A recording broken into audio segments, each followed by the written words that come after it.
अस्सलाम वालेकुम व्यूअर्स।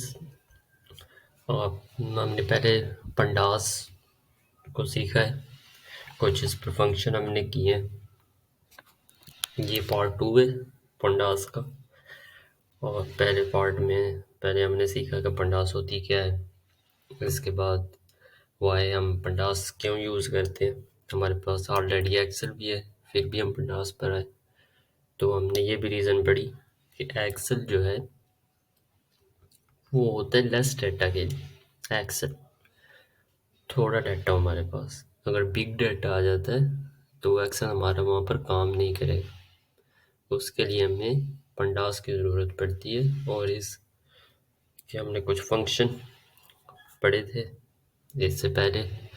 आज हम पार्ट 2 इसका करेंगे, यानी कुछ और फंक्शन जो इस पर परफॉर्म हो सकते हैं वो हम पढ़ेंगे।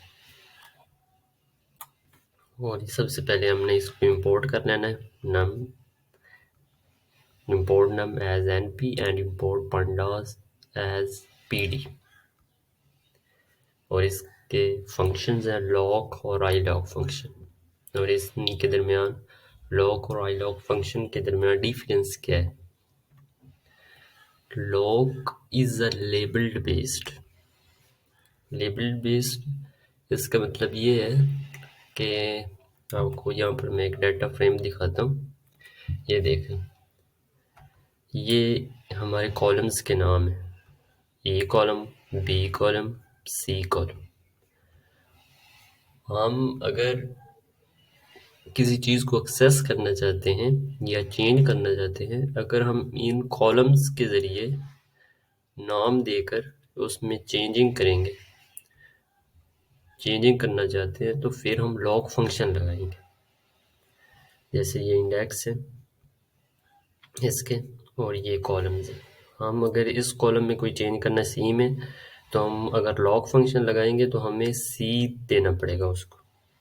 उसको बताना पड़ेगा कि मैं सी कॉलम में चेंजिंग कर रहा हूँ फलाने इंडेक्स पर, इस इंडेक्स पर मैं चेंजिंग कर रहा हूँ। और आईलॉग फंक्शन क्या होता है। आईलॉग फंक्शन होता है इंटीजर पोजीशन बेस, यानी कि इंडेक्स बेस। इसमें हम इंडेक्स बेस का मतलब क्या है, हम इंडेक्स के ज़रिए चीज़ों को एक्सेस करेंगे और उसमें चेंजिंग करेंगे। जैसा कि ये लिस्ट ऑफ लेबल है, सिंगल लेबल इंटीजर। ये देखो, मैंने जब लॉग फंक्शन लगाया सिंपल, तो क्या किया मैंने, कॉलम का नाम पास करवाया। ये देखो, और जब मैं आईलॉग फंक्शन लगा रहा हूँ तो सिर्फ मैं इंडेक्स दे रहा हूँ कि इस इंडेक्स पर अगर लिस्ट आ जाती है तो इस तरह हम लॉग फंक्शन लगाते हैं और वो कॉलम्स के नाम दे देते हैं। और आईलॉग फंक्शन में हम सिर्फ इंडेक्स देते हैं। स्लाइसिंग कर सकते हैं, A and B are include log function में। आईलॉग एन इज इंक्लूड, यहाँ पर देखें ए एम दोनों इंक्लूड है, मगर आईलॉग फंक्शन में N include but M is excluded, यानी कि एम नहीं होगा हमारा पार्ट आईलॉग फंक्शन में। ये अपने कुछ चीज़ें याद रखनी है कि हम लॉग फंक्शन क्यों यूज़ करते हैं, कहाँ पर यूज़ करते हैं, और आईलॉग फंक्शन हम किस लिए यूज़ करते हैं। आगे चलते हैं। ये हमारे पास हमने एक डाटा फ्रेम बनाया है, रैंडम है, पीछे भी हमने पढ़ा था। ये अरेंज, ये इंडेक्स, ये लगाने की भी ज़रूरत नहीं है क्योंकि हमारा पांडा सब अपडेट हो चुका है, तो ये लगाने की नहीं ज़रूरत। ये कॉलम्स हमने पास करवा दिए, वो A B C D E, ये हमारे कॉलम्स होंगे। और ये हमारी नीचे आउटपुट आ चुकी है। अब हम चाह रहे हैं कि हम access data frame element with argument. हम चाह रहे हैं कि हम डाटा फ्रेम के एलिमेंट को एक्सेस करें विद आर्गुमेंट लगा कर। मैं कह रहा हूँ कि मुझे डाटा फ्रेम में से वो डाटा फ्रेम के सी कॉलम में से वो एलिमेंट दो जो लेस देन 0.3 हैं। क्या बता रहे हैं हम डाटा फ्रेम में से सी कॉलम है जो उसके वो एलिमेंट मुझे प्रोवाइड करो जिसकी वैल्यू 0.3 से लेस है। और ये हमें उसने, ये देखें आप, 0.3 से ये लेस है, सॉरी 3.4 पढ़ गया मैं, 0.3 ये वैल्यूज हमारे पास सी कॉलम में देखी जा सकती। Another method to access data frame element with an argument, यहाँ पर हम कंडीशन लगा रहे हैं कि हमें वो एलिमेंट दो सी ब्लॉक में जो 0.4 से लेस है, एंड और डी ब्लॉक में से वो एलिमेंट दो जो 0.1 से ग्रेटर है। जब ये दोनों कंडीशन ट्रू होंगी तो ये एग्जीक्यूट होगा। और ये हमें सी और डी में आप देख सकते हैं, सी में लेस देन 0.4 है और डी में ग्रेटर देन 0.1 है। ओके, आई होप आपको समझ है। Access only element of data frame, यहाँ पर हम access only elements of data frame कर रहे हैं। हम उसको ये बता रहे हैं लॉग फंक्शन के ज़रिए कि हमें ऑल एलिमेंट, ये जो कॉलन लगा हुआ है ना, इसका मतलब है ऑल एलिमेंट हमें दे। ऑल एलिमेंट किसके ऑल एलिमेंट हमें चाहिए? सी कॉलम के और डी कॉलम के, दोनों कॉलम के हमें सारे एलिमेंट डिस्प्ले करवा दो। इस आर्गुमेंट में हम ये बात कर रहे हैं। और नीचे हम लॉग फंक्शन यूज़ कर रहे हैं df.log, और हम उसको कह रहे हैं कि हमें रो 6 और रो 8 के सारे एलिमेंट दे दो। ये देखो, इसका मतलब है ऑल एलिमेंट्स। हमें रो 6 और 8 के ऑल एलिमेंट और access only rows of data frame, इसके ज़रिए हम ओनली रोज करेंगे। ये देखो, उसके सारे एलिमेंट हमारे पास आ चुके हैं। How to drop a specific column of data frame. Drop function हम कहाँ यूज़ करते हैं? ड्रॉप फंक्शन हम वहाँ यूज़ करते हैं जहाँ पर कुछ वैल्यूज़ ऐसी होती हैं जो डाटा में बहुत डिस्टर्बेंस पैदा कर रही होती हैं, तो हमें उनको ड्रॉप करना पड़ता है। यानी कि अगर आप एक मॉडल बनाना चाहते हैं तो वो बहुत डिस्टर्बेंस पैदा कर रही होती हैं, तो इसलिए हम उन वैल्यूज़ को भी ड्रॉप कर देते हैं। इसलिए हम ये फंक्शन यूज़ करते हैं ड्रॉप का, df.drop। किसको ड्रॉप कर दो? ई कॉलम को ड्रॉप कर दो एक्सिस पर 1 एक्सिस 1। आपको मैंने कल भी बताया था कि एक्सिस 1 क्या, ये वर्टिकल जो होता है ये एक्सिस 0 होता है, ये 0 होता है। और जो हॉरिजॉन्टल होता है, हॉरिजॉन्टल वो एक्सिस होता है 1। तो वो कह रहा है एक्सिस 1 पर जो है कॉलम ई को ड्रॉप कर दो। ये देखो, आफ्टर जब हम इसको प्रिंट करेंगे तो ये देखना, यहाँ पर हमें कहीं भी ई नज़र नहीं आ रहा, वो ड्रॉप हो चुका है। How to drop a specific row of data. हाँ, अगर अब पहले हमने कॉलम को ड्रॉप किया है, अब हम रो को ड्रॉप कर रहे हैं। रो को कैसे ड्रॉप करते हैं? df.drop, कौन सी रो ड्रॉप करनी है? 5 रो।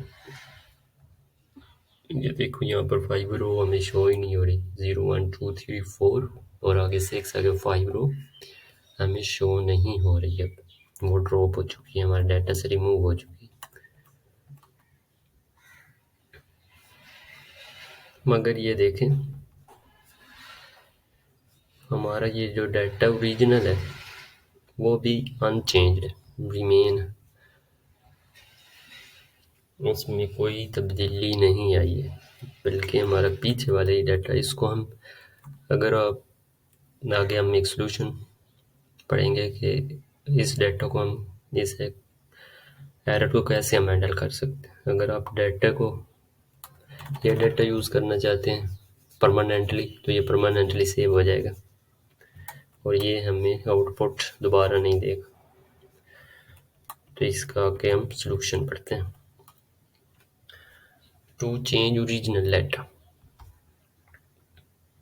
that we use copy function और assign a value। तो इसके लिए हमें कॉपी फंक्शन पढ़ेंगे। अब मैं कह रहा हूँ कि मेरे डाटा में से ड्रॉप कर दो डी और ई कॉलम को फॉर ड्रॉपिंग कॉलम, और मैं कह रहा हूँ कि मेरे डाटा में से ड्रॉप कर दो 3, 5, 8, 11 एंड 14 रो को। अब ये देखो, नो ओरिजिनल डाटा चेंज। अब क्या हो गया है, वो हमारा ओरिजिनल डाटा जो है वो चेंज हो चुका है। आपने देख रहे होंगे कि हमारा अब डाटा चेंज हो गया। ये अब अभी आप देखें, अब ये 0 है, 1 है, 2, 3 भी नहीं है, 4, 5 भी नहीं है, यानी कि हमारी इंडेक्सिंग ठीक नहीं है। तो हम इस इंडेक्स को दोबारा भी सेट कर सकते हैं। इसके लिए हम कौन सा फंक्शन लगाते हैं, df डॉट रीसेट इंडेक्स। ये हम फंक्शन लगाएंगे इस पर और देखना हमारी इंडेक्सिंग जो है वो ठीक हो, 0, 1, 2, 3, 4, 5, और ये भी इंडेक्सिंग एक बन चुकी है।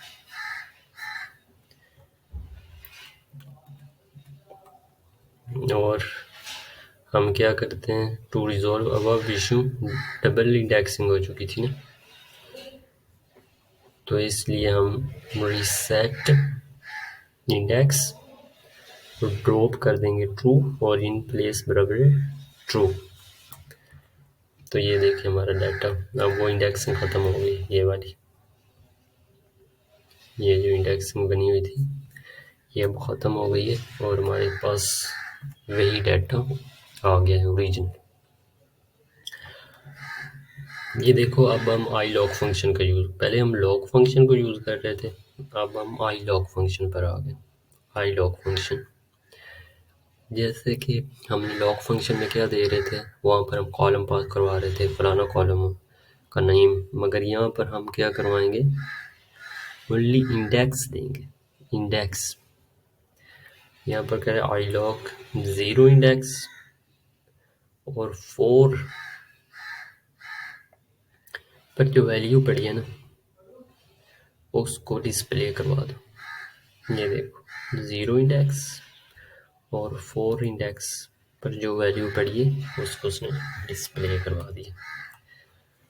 Another method to access specific value of that particular index, ये देखो हमने 0, 1 और 1 और 2, हम उसको बता रहे हैं कि 0 रो और पहले कॉलम में, पहला कॉलम हमारा बी था, ये आगे वैल्यू, दूसरा हम बता रहे हैं पहली रो और दूसरा कॉलम की जो वैल्यू है वो हमें दे दो। ये देखो उसकी हम वैल्यूज़ हमारे पास आ गई हैं और उसको हमने डिस्प्ले करवा दिया दोबारा डाटा को। हाँ, इज नल फंक्शन, ये भी null function all value of this equal.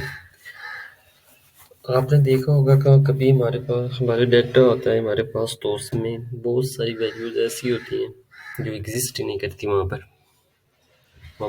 इतना बड़ा डाटा होता है। तो हम इस चीज़ को देखने के लिए हम इस नल फंक्शन का यूज़ करते हैं कि कहीं हमारी कोई वैल्यू मिसिंग तो नहीं है। अगर कोई मिस है तो हम उस जगह पर कोई सूटेबल वैल्यू को लगा देते हैं जो कि हमारे मॉडल के लिए नुकसानदेह हो सकती है, उसकी एक्यूरेसी के लिए। तो इसलिए हम उस डाटा को विजुलाइज जब कर रहे होते हैं तो उसमें सबसे पहले हम डाटा का एनालिसिस जब करते हैं तो देख लेते हैं कि कहीं कोई नल वैल्यू तो नहीं है। तो उसने यहाँ पर बताया कि सी कॉलम में मुझे बताओ कि कोई नल वैल्यू तो नहीं है। वो कह रहा है कोई नल वैल्यू नहीं है, सब फॉल्स फॉल्स दे रहा है, यानी कि कोई नल वैल्यू नहीं है। अगर कहीं नल वैल्यू होगी तो वहाँ पर ट्रू लिख कर आ जाएगा। और वो कह रहा है कि सी जो फंक्शन है, सी कॉलम, सॉरी फंक्शन क्या रख दिया, सी कॉलम को नन के बराबर कर दो, सी कॉलम को नल के बराबर कर दो। और ये देखो उसने सी कॉलम की सारी वैल्यू को नन कर दी।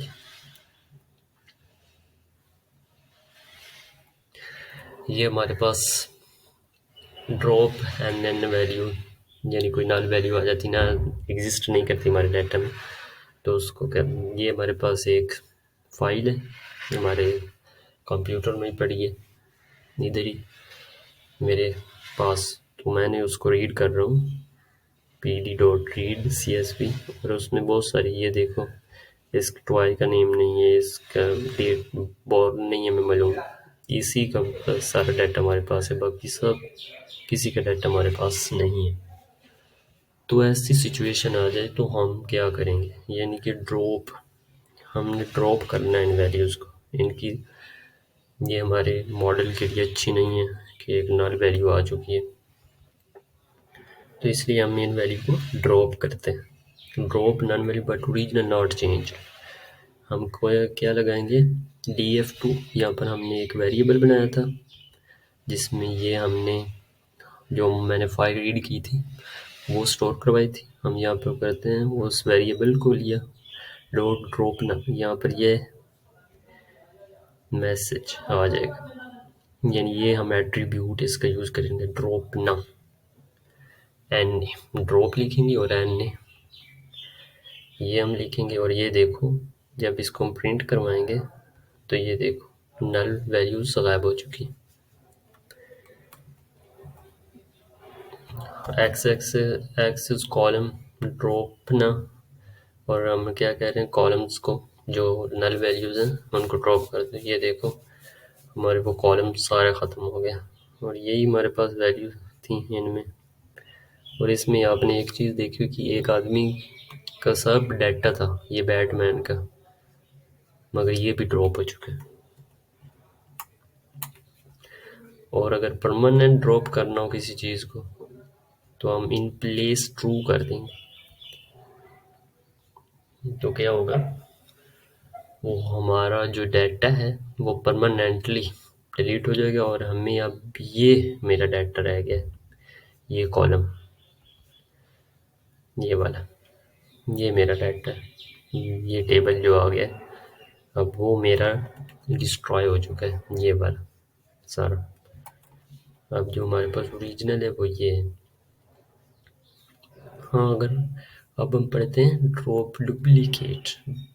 डुप्लीकेट्स आ जाते हैं, यानी हमारा डाटा है उसमें बहुत सारी वैल्यू सेम है। ये जैसे कि मेरे पास एक फ़ाइल पड़ी थी, उसको मैंने इंपोर्ट किया है, रीड कर रहा हूँ, तो ये देखो उसमें ये कुल्फ़ा कप 4 यानी डुप्लीकेट वैल्यू आ गई है एक से ज़्यादा, ये मैंगो कप।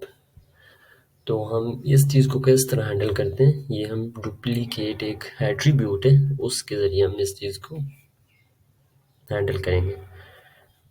ये मैंने D3, ये एक वेरिएबल मैंने बनाया था ये वाला, इसमें मैंने अपनी फ़ाइल को सेव करवाया है,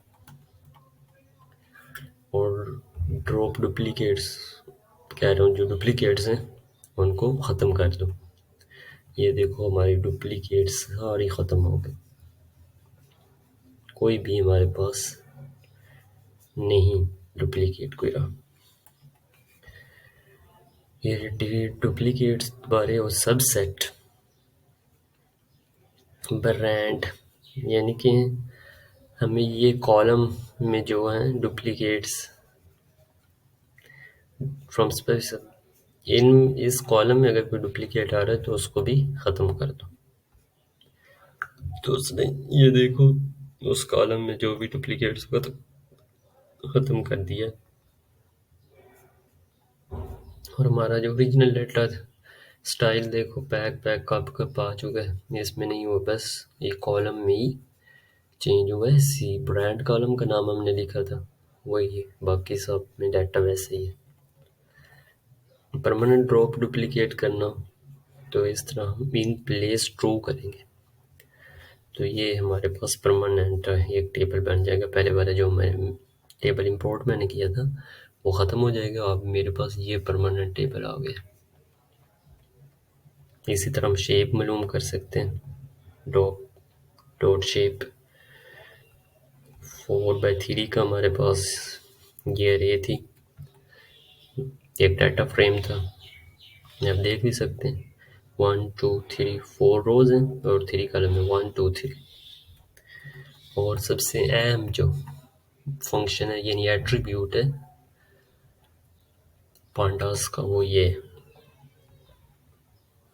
df3.env। हम उस डाटा की इंफॉर्मेशन भी ले सकते हैं।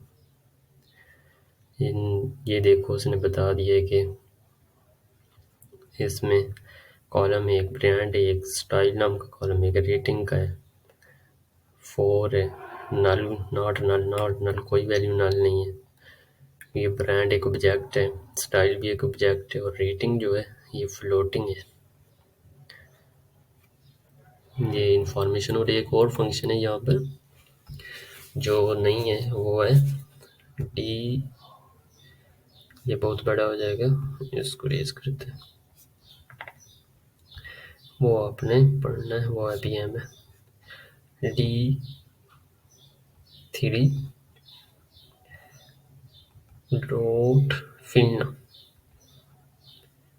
ये होगा फील्ड,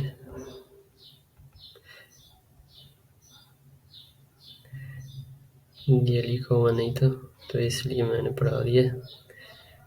ये भी एक बहुत अहम फंक्शन है और ये हम बताते चलूँ कहाँ हम यूज़ करते हैं। ये फंक्शन हम वहाँ पर यूज़ करते हैं यहाँ पर नल वैल्यूज़ आ जाती हैं।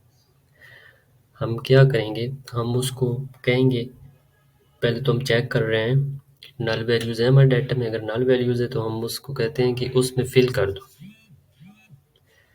हाँ, उस डाटा में ये वैल्यू को फिल कर दो। जहाँ पर नल वैल्यूज़ हैं हम इसको इज इक्वल टू लिखेंगे और जो वैल्यू हम पास कराना चाहते हैं वो यहाँ पर लिख देंगे। तो वो नल वैल्यू जहाँ जहाँ पर भी होगी वो जो हम यहाँ पर वैल्यूज़ पास करवाएंगे यहाँ पर, वो सारी वैल्यूज़ वहाँ पर जाकर सेव हो जाएंगी जहाँ पर नल वैल्यूज़ होंगी। ओके, आई होप कि ये आपको लेक्चर समझ आया होगा।